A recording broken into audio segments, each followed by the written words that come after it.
Hello everyone, मेरा नाम है सपना गोयल एंड मेरे चैनल का नाम है सपना गोयल 1985।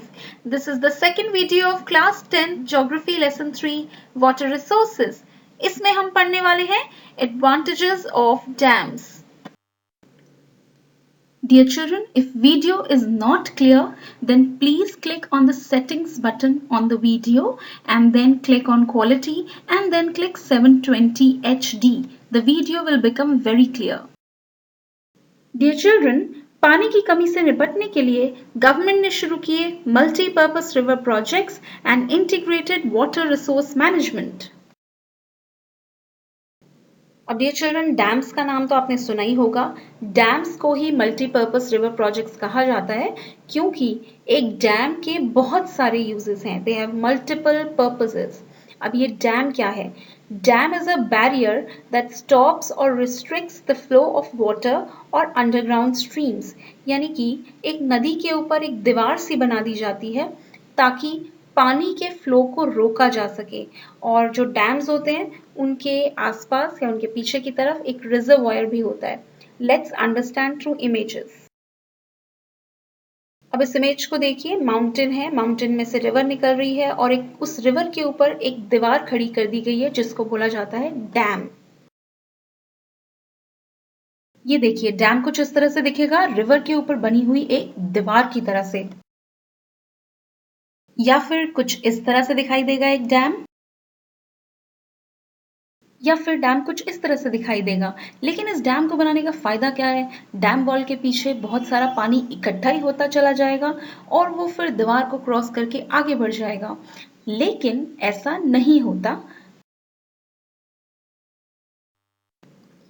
क्योंकि हर डैम के पीछे एक रिजर्वायर बनाया जाता है। रिजर्वायर एक टैंक की तरह है जिसके अंदर पानी स्टोर किया जाता है और ये रिजर्वायर एक बहुत बड़े एरिया को कवर करता है। रिवर की विड्थ से भी बहुत बड़ा होता है रिजर्वायर। अब इस रिजर्वायर में पानी इकट्ठा करने का फायदा क्या है? मान लीजिए कि बारिश बहुत ज्यादा हो रही है तो रिवर में बाढ़ आने का खतरा है, तो वो जो एक्स्ट्रा पानी है वो इस रिजर्वायर में रोक लिया जाता है और फिर वो धीरे धीरे करके रिलीज किया जाता है ताकि बाकी एरियाज में फ्लड ना आए। उसके अलावा इसका क्या फायदा है? ऐसे बहुत सारे एरियाज होते हैं जहां पर रिवर का पानी नहीं पहुंचता। तो देखिए, कुछ इस तरह से रिजर्वायर से कनेक्ट करते हुए चैनल्स बनाए जाते हैं और ये जो चैनल्स हैं ये उन एरियाज तक पानी पहुंचाते हैं जहां पे पानी का शॉर्टेज है, जैसे किसी फार्मलैंड को कनेक्ट करते हैं। और उसके अलावा आपने डियर चिल्ड्रन क्लास 8th में पढ़ा है कि the dam is used for creation of hydro electric power. Now how does that happen? Dam के अंदर टर्बाइंस बनाई जाती हैं। ये देखिए, कुछ इस तरह से जब रिजर्वायर में पानी इकट्ठा हो जाता है और वो भर जाता है तो डैम के गेट्स को खोल दिया जाता है और उन गेट्स में से होता हुआ पानी टर्बाइंस को रोटेट करता है और बाकी पानी आगे की तरफ चला जाता है और इन टर्बाइंस के रोटेशन से इलेक्ट्रिसिटी जनरेट होती है। ये देखिए, रियलिटी में ये टर्बाइंस कुछ इस तरह से दिखाई देती हैं। ये देखिए, ये एक रियल इमेज है। एक तरफ एक ये डैम वॉल क्रिएट कर दी गई है, डैम के पीछे की तरफ रिजर्वायर है और जो ये गेट्स आपको दिख रहे हैं जिसमें से पानी बाहर आ रहा है, इनको फ्लड गेट्स कहा जाता है। जब भी रिजर्वायर में पानी ज्यादा हो जाता है तो इन गेट्स को खोल दिया जाता है ताकि पानी धीरे धीरे फ्लो करता रहे और कुछ गेट्स हमेशा खुले रहते हैं ताकि पानी रिलीज होता रहे धीरे धीरे।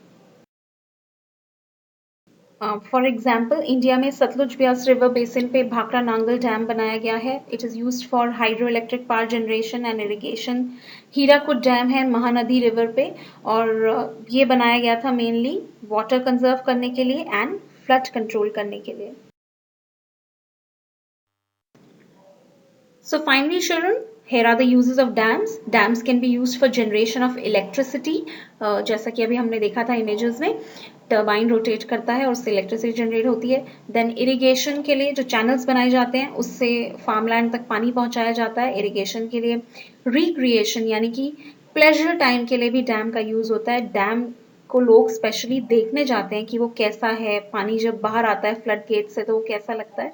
उसके अलावा डैम का पानी बहुत सारे यूजेस के लिए इस्तेमाल किया जाता है, like drinking, washing, cooking etcetera. Dam का एक बहुत मेन यूज है फ्लड कंट्रोल, यानी जब भी रिवर में ज़रूरत से ज़्यादा पानी का फ्लो होता है तो डैम में या रिजर्वायर में उस पानी को रोक दिया जाता है और धीरे धीरे पानी रिलीज होता है ताकि जो लोअर एरियाज है वहाँ पे फ्लड ना आए। और फिश ब्रीडिंग के लिए भी यूज होते हैं डैम्स।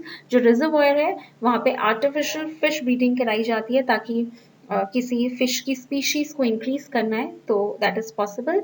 और उसके अलावा इनलैंड नेविगेशन के लिए भी यूज होते हैं, यानी कि बोट्स के थ्रू एक जगह से दूसरी जगह जाने के लिए भी जो चैनल्स बनते हैं और जो रिवर का फ्लो है उससे इजी होता है। Thank you so much everyone. Please don't forget to like the video and subscribe to my channel.